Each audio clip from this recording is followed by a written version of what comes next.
This is a video showing my top 10 board games of all time. Right here, I'm showing the Board Game Geek top 10. Just as a reference, this is widely accepted as the top 10 board games of all time. But I'll be showing my list, starting with number 10. If you like this video, please like and please subscribe. And also, if you have different opinions on your top 10, please leave them in the comments. So the first game is Spirit Island, number 10. Spirit Island's a cooperative game, one of the most complex cooperative games out there. It is a game of settler destruction. So you play as spirits on an island where settlers from, either generic settlers, or you can play as settlers, play a scenario with settlers from other countries coming to conquer your island, and you have to fight back against them. So I'll show some pictures here. So these are some setups of it. You can see the modular board game, the nice token, or the nice wooden tokens, along with the plastic minis, which someone actually pointed out to me is kind of a symbolism, right, for a more natural versus a man-made type of feel between the two. And then here's an example of a spirit. So in addition to the cooperative nature, it's also a engine building game of sorts. You're building up your spirit, you're building up your deck, you're building up or your abilities, or your, I think it's your hand if I remember right. And you're going to be able to play abilities in conjunction with your other spirits to try to win the scenario. One of the things it does really well is it really promotes teamwork and minimizes cooperative quarterbacking, which you can see in some games. Like, I think Pandemic is a common one that people play. Someone will be very good at the game or know it very well and just be telling everyone what to do. There's so much going on in this game that it really requires more of a teamwork aspect, where you have to learn your spirit and play your spirit well, and work with other people to say, can you do this, or do you have an ability to do this, because you probably don't know all their abilities or what's available to them. A couple things I really like about the game is the ability to grow and customize your spirit throughout the game. You can add spirit abilities. You choose how you build your spirit during the game to help combat things in the game that are likely to come up. Maybe things you think are coming, or things are probably coming up. I also like that you get to choose what spells you can buy, and again, the quarterbacking prevents people from really managing other people too much. This is my top cooperative game, and it's at number 10. So let's move on to number 9. That is Great Western Trail, an Alexander Pfister game. This is a deck building game where you are driving cows to Kansas City to market. And it's got, let's take a look at a picture here of the board. You're going to essentially start by driving cows up the Great Western Trail, and you can take different branches, but you want to end up here in Kansas City and then ship your cows or as far along the rail lines as possible. I think it's definitely Alexander Pfister's most popular game and highest rated game on BGG. It has a couple mechanisms that work really well. One is the deck and hand building of cows. And I say it's a deck and hand building is because when you get to Kansas City, your hand of cows is what you're going to sell. But to get them into your hand, you actually have to get them into your deck first. And so you're actually accomplishing two things as you move through the trail. And this differs from like deck building, standard deck building games where you're just trying to build the best deck and eventually getting your hand cycle through it, usually as quickly as possible. In this case, you're essentially trying to get to the end of the trail and pick out and have the cows that are your best cows available, and a diversified cow list. Because if you have duplicates, it doesn't help you, which can actually hurt you in the end of the game. One of my favorite parts of the game is is how the movement works. You essentially can move and stop up to your movement speed, and this he actually reuses in his later game in Maracaibo. The one negative about this is I didn't care for the as you can see here, there's places to build buildings. I didn't necessarily care for that mechanism. I think it's maybe a more straightforward way to win the game to build buildings a certain way, but I also think it slowed down the game. Where in Maracaibo, you kind of have this, it's not a singular path, but it's a less branching path, and it's not really possible to stop people. You can, move through it. I think it's a little bit better of a game. I haven't played Maracaibo enough to rank it higher than Great Western Trail, but I do think in time it probably will rank higher. Let's look at a couple pictures here. So this is an example hand. This is not a very good hand because you can see jerseys and a Gershire. And I think if I remember right, the most valuable cow is the Longhorn. And here is a game that's set up. So you can see the meeples and the buildings. That's a lot of buildings in play. I mean, if you're winning the game, at least a lot of our games are won with buildings. I think that at least in the base game, that's a very strong and predictable strategy. So there you have it. Number 9, that is Great Western Trail. Number 8 is actually Zia. Let's find that. Zia Legends of a Drift System. So this is a open world, I don't know, just an open world sandbox game, I guess is the best way to describe it. In this game, you are going to play as a ship captain. You start out with a very basic ship, and you go and do stuff. You can go explore, which you pretty much have to at some point. You can mine stuff. You can trade things, and you probably start out with trading and mining, but later on you could even become like a outlaw and steal stuff or shoot down other players and collect points that way. It's just a kind of a wide open game. Maybe the most wide open game I've ever played. I will only play this with the Embers, the Forsaken Star expansion.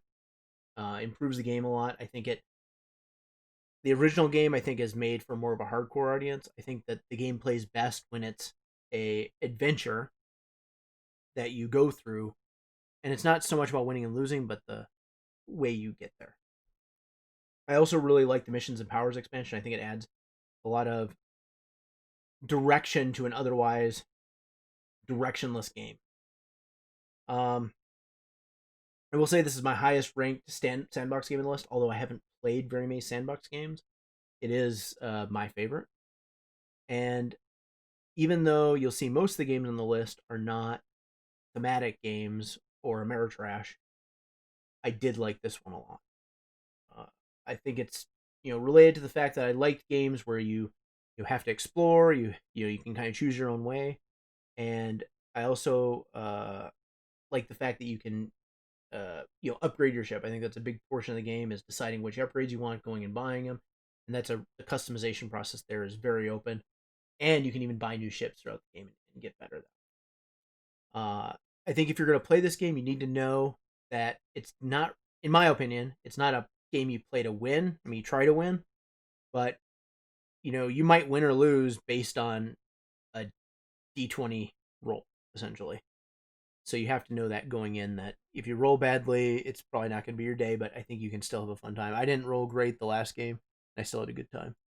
Now let's take a look at some of these pictures. So one cool thing is, you see these ships here? They all come painted, and it's actually a really good job. I think the value in this game is pretty high. I just wish the tiles were a little bit better quality. I mean, they're good. It's just you can tell the quality cardboard's not as high. Let's see if there's some better pictures here. Yeah, so you can see this is a very early part of the game. These are all the ships that are available. These are some example tiles. There's a lot of information on them, but it's not actually that hard to go. Here's the close up of a couple ships. It really looks good. It's a great game. So that is number 8, Zia Legends of a Drift System. As you probably saw, my number 7 is Gallerist. So this is my favorite game from Tel Lacerda. He's known for heavy thematic Euros, and I think that this is the best game of his that really blends the theme and the Euro mechanisms into one that I've played. Now I haven't played all of his games yet. Eventually I will, but I do think this is his best. So in this game, you're going to be an owner of an art gallery, and it's a worker movement game. So let's bring up let's see if we have a board here. So in this board, you're essentially, your workers are the big pawn pieces here, and you're going to move the workers between them and take the actions at the spot, and then you can leave behind assistants and take executive actions. I think all the actions make, it is a complex game, but all the actions make thematic sense, which makes it a lot easier to pick up and understand, especially once you know all the actions.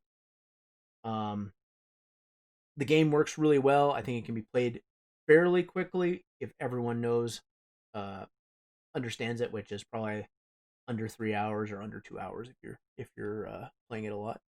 The component quality is really good, of course, because it's an Evil Griffin game. It's even got, if you have the deluxe version, I think it has these. Let's see here. Yeah, these stands for the. Yeah, here you can go. You can see there's like art stands. The tiles are all Ian O'Toole art, which, if I ever do a list on my favorite board game artists, I think Ian O'Toole will probably be the top one, and so forth. The meeples look really good, and the colors all like blend together really well in this art game. It's also cool that they've put real artists' work as the art you buy, like real paintings that were done. So I think it's just I think it's Lacerda's best work to date. We'll see about the cooperative expansion for On Mars, but it's very possible he'll put out more great work. I think all of his games are good, but I think this is his best, and my number 7. Number 6 is Roll for the Galaxy. Roll for the Galaxy is probably the lightest game on this list. Most of my favorite games tend to be on the heavier side and more complex, but I think Roll for Galaxy provides a lot of fun. As you can see in this picture, it's got a lot of different planets and a lot of different dice, and all the mechanisms work really well to make a cool like dice building game that plays in, I would say, most of my games are under 45 minutes, but some of them have even been under 30. It plays really fast. It's a race, a racing game, kind of like Race for the Galaxy, which it's built on. I do prefer Roll for the Galaxy over Race for the Galaxy due to the dice rolling and purchasing nature of the game. I think that the fact that you have to roll your dice and you have to make some decisions based on what your dice rolls are makes for an interesting game, but it's not, there's ways to manipulate your dice. It's a little bit hard to teach due to the simultaneous nature of the dice rolling and selection. So usually when I teach it, we'll do like a couple rounds without our shields up to teach the game. And it's not it's definitely not a game you want to play with where people, if people that tend to cheat the rules, I would say this game is very easy to cheat with because everything is done behind your shield. That's important. So, while the game is very fun, I do think, at least with just ambition in the base game, some actions are more powerful than others, and it really pays to think about what your opponents are going to choose for their action, and then do something else with your action, but also have some dice available on the action you think. So, let me see if there's any pictures here. So here's a close up of the dice. The dice, they're not terribly big, but they're really well done, and the symbology is really good. It does have a lot of symbols, but it, if you played Race for the Galaxy, I don't think it's any harder than that. Someone has a nice tray for all the dice, I guess. And this is a player board with a money marker. So, anyway, there you have it. That's number 6, Roll for the Galaxy. Number 5. So number 5 is my favorite Splotter game, Roads and Boats. So Roads and Boats is one of their earliest games. As you can see, it's not ranked super highly, but I love this game. I think that I'm actually a big fan of civilization style games, but the way that you build your civilization here with essentially a transportation network and trying to optimize all of your moves and how everything works together is really interesting for me. It plays kind of like if you ever played Settlers on the computer. It reminds me a lot of that game where you're building this transportation network and you're trying to process goods and do that efficiently. Um, the artwork, the tiles and stuff are not the greatest. It's got wood pieces. It's a splatter game. You're not buying it for the component quality. You're buying it for the gameplay. While this is my favorite splatter, another common game that people like is Food Chain Magnate. I prefer Roads and Boats. I think it's due to the less in your face conflicting nature of this game. Now, there can be conflict in this game, but it's more of late game. You steal someone's resources with your boat, or I guess with the expansion you can bomb their stuff if you build a bomb. But I think overall it's a very low interaction game. Most of the interaction will happen on the brick track to be able to get the right amount of bricks in each row to get points. One other aspect of this that I like is the engine building aspect, because you're trying to produce goods and build your tech tree, build your engine, so you can produce more goods faster, build better transportation, move stuff around quicker. And there's just a lot going on, and it's a really good game. It does take quite a long time to play. I think most games I played take about 6 to 8 hours. And actually, the last game I played of this, I played on Tabletop Simulator, due to the fact you could save it and not have to also deal with the plastic sheets for drawing roads on. There's also a lot of chips. So it's not a game I play a lot, but it's still in my top 10 just due to the sheer uniqueness of the game and how much I like it. So there you have it. That is number 5, Roads and Boats. Got a couple more pictures here. Yeah, this is mines with, you can see the plastic on top with the roads drawn in place and the different tiles for the factories making stuff. So let's take a look at number 4. That's Terraforming Mars. I'm going to put a caveat here with at least Prelude. So you can look at our video on my channel that was made before Terraforming Mars, before I had any Terraforming Mars expansions. I don't know if Prelude was out then. And I would say typically I'd play with Prelude and Hellas and Elysium, but I feel like Prelude is a must-have, and I'll talk about that in a little bit. Now, Terraforming Mars, most of you know, but it's a game where you are trying to terraform Mars. You work as a corporation, and you're trying to essentially contribute the most or contribute the best ways to the terraforming of Mars.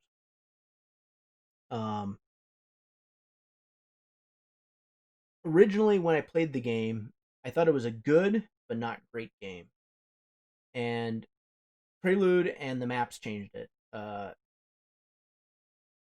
Prelude really sped up the game. I think it took off 2 to 3 or even 4 generations off the game, and really just jump started you. I thought one of the biggest problems in the initial game was that you'd have a great first turn. Your first turn was usually amazing, and then maybe turns 2 through 4, maybe even 5, you just weren't doing much. You'd play maybe 1 or 2 cards, maybe build a couple things, and things didn't really get going till a little bit like mid and late game. And that is common with some engine builders, but I felt like in this game it just wasn't fast enough. Considering it was a 3 to sometimes even longer hour game with 4 players, or I think you can even play with 5. I don't know if I've ever played a 5-player game with this. So Prelude was the biggest change. I think the Hellas and Elysium maps also give you some new options. They give you some new things to go after in the area control part of the game, and they also give you some new strategy to pursue based on the cards that are added in Prelude. Finally, I will only play this game as a drafting game. I don't think that the standard version of the game, while it plays quicker, is as good. I think a big part of the game is the card drafting and being able to choose your cards in your hand, essentially. Let's look at a couple things in here. Oh, one other thing I'll add is the player boards that came with the game were subpar. I 3D printed player boards for it. They're in the link to them is in my other video on Terraforming Mars. You can also get covers for them, or the Kickstarter had the dual layer boards, which I assume are for sale somewhere. I don't know where you'd get them, but I assume they're for sale somewhere. Yeah, so there's Terraforming Mars. We'll look at a couple more pictures here. This is a picture of, I guess, a 2-player game with a lot of forests built. Forests are a good way to improve your terraforming game and get a lot of points at the end. This is a close-up of the cubes. These metal cubes are really cool. I think you can even buy metal cubes on the BGG store that are like real metal, which is awesome. So there you have it. That is my number 4, Terraforming Mars with expansions, at least Prelude and the map expansion. So number 3, Le Havre. So this is my favorite Uwe Rosenberg game. Or my second favorite Uwe Rosenberg game. There's only 2 left, but you'll find out my favorite one. This game is really stood the test of time. It came out in 2008. I think that the way the game plays can be so quick, and it's pretty easy to teach because of the limited number of actions. But there's so many interesting decisions in it on on what you should do in your turn with such a streamlined gameplay. And I think that when this game came out, I played it a huge amount, and I haven't gotten it table as much recently, but it's still one of my favorite games when I do play it. It's just the fact that you're moving these boats down and refilling the stuff in a certain order. You can plan, you can kind of plan out what might be good to take later, but there's some risk in not taking something that might have a good number of resources on it, or maybe not building a certain building at a certain time to be able to convert those things into points later on. But overall, I think it's a very streamlined game. I would be interested to see if they ever republish this with a updated artwork, or or I guess this guy made some really cool looks almost out of like Play-Doh or clay. That looks awesome. So these are the chips, different resources, and I don't think I've seen a game quite like this since it came out. Let's see if there's a setup of the game board here. Let me look at so these are people really thinking about what they're going to do with all these chips and all these buildings that they built and resources. So it looks, doesn't look like much, but it has some amazing gameplay, and it really stood the test of time for me. I think a lot of games that were put out, in this time frame would not be, on, I guess, maybe the only one that's on my top 10 is Roads and Boats. So there you have it. That's number 3, Le Havre. Number 2, Concordia. So Concordia is an amazing game. The primary mechanism or mechanic of Concordia is your hand building and playing those cards. One of the unique things is, as you build your hand, you're not just building it for the ability the card has, but you're also building how you're going to score the game. So let me see if I have a example here. Yeah.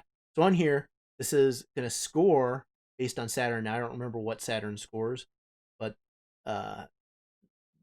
this will give you 1 point for everything that Saturn scores. If you have multiple of the cards that have that, you'll score that many times. So really, it's a game of, I would say, not just building your hand into the actions you want, but also building your hand the things you think you're going to be able to score, which is, I don't know if I've even seen that in any other game. I've seen like deck building games where you put stuff in your deck that kind of slows you down by getting points. I haven't seen something that actually changes your scoring, and it's all asymmetric scoring. So here's a picture of the board of a it's a 3-player game, maybe 4-player game. It looks 3. 3-player game, pretty tight map of Italy, looks like. And you can see the different trading posts built, and you can collect resources in the regions. One other thing in Concordia is this taking back your cards mechanism. So a lot of the game centers around, it's not just what I mentioned before, where you're uh, building your scoring throughout the game. It's also a key component of it is when you take back your hand. So essentially, you're going to play cards down, and then you have a card that takes back your whole hand. And when you play that is extremely critical in the game, because you're you may have some really strong cards, but if you take it back too early, it's not going to let you be quite as efficient. So there's a efficiency mechanism there. Overall, I think it's my second favorite game. I haven't had a chance to get the 2-player Concordia Venus to the table. I'll be very interested when I do, if that's better or worse. I suspect it's probably going to be fun, but maybe not as good as the individual Concordia. Here's different tiles. I mean, the art in this is not spectacular, I would say. It looks okay. I mean, it's very functional, but it's not a spectacular artwork. There's people playing with their storehouses. It's like a 5-player game. Probably this might have been shot, when it first came out. So these are all people learning it. But just an amazing game that really stood the test of time. I do think the scoring is a little bit cumbersome, but the gameplay is very streamlined. So there you have it. That is number 2, Cordia. And my number 1 game all time, which is obviously an Uwe Rosenberg game, Feast for Odin. So Feast for Odin is a game that I've loved since I first played it. In case you're not aware, it's a game where you are placing Vikings onto worker placement spots. I think there's like 62 in the Norwegians expansion, or 61. And you're going to place between 1 to 4 Vikings and take the action. The whole goal of the game is to cover up spots on your player board and maybe the islands you get. So you can see on here, there's a player board with all these -1 points. You want to cover those up with Viking goods you get. So you might like get a bunch of silverware, you might get a fur, or you might get some coins, and you put all those things on your board to cover them up. A unique thing with this is that you're also doing some engine building. So as you cover up stuff on your board, you actually collect more income every round. You also can surround things on your board where you collect that resource every round, and you can conquer new island tiles here. You can build new buildings and put more stuff in there as well. And so it really combines the polyomino work, or the best of polyomino games with the best of a worker placement game. I think that the main weak point of the game is the whole weapon system and maybe the card drawing system.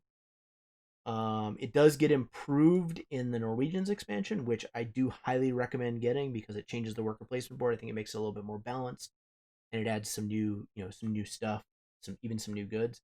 I do think that likely the new expansion, I've heard some rumors about it, that it's going to further improve the card the card aspects of the game. I think that's going to make it even better, and I just think it's a really good game. It does take a little bit of time, but it's my number 1 game. So there you have it. I will never pass up an opportunity to play a Feast for Odin. Here's all the cards in the game. It's a lot. Some of them are clearly unbalanced. I think in the Norwegian expansion, they have you remove some of them, either for being too weak or too powerful. Here's what they look like. So you can see you put these things into play, and you'll get you get -1 point here. You get 1 point if you put that in play. These are resources you can gather on the resource tiles. The resources look good. They're very similar to, I think, Caverna resources. Here's the this is the base board. So this is what it originally looked like. Like I said, the Norwegian expansion makes it more modular and a little bit. I think it's a little bit better, and it gives you a couple more actions over here to improve things if you take these 4 worker actions. And here's like the rating and crafting board. So if you go rating, you can roll dice and get points and maybe get some items off here, or you can craft them using iron. There's different amounts of coins, and there is some dice rolling in the game. But I find that it doesn't hinder from the Euro mechanisms, and actually Uwe has an explanation in the rulebook on why he included the dice rolling. I think it's very, it actually works well with the game. I was a little bit skeptical. And here's your little Vikings, and here's a close up of the board. So you'll be covering these things up with the Viking goods that you collect. Oh, one other aspect of the game is you get harvests and you feed people, but everyone gets the same amount in their harvest unless they have some modifier card.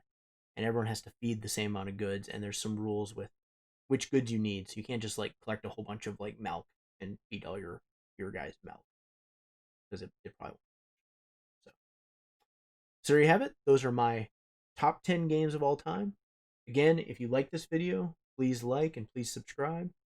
Please take a look at our other videos. And if you have any comments on the games, please leave comments in below the description. Thank you.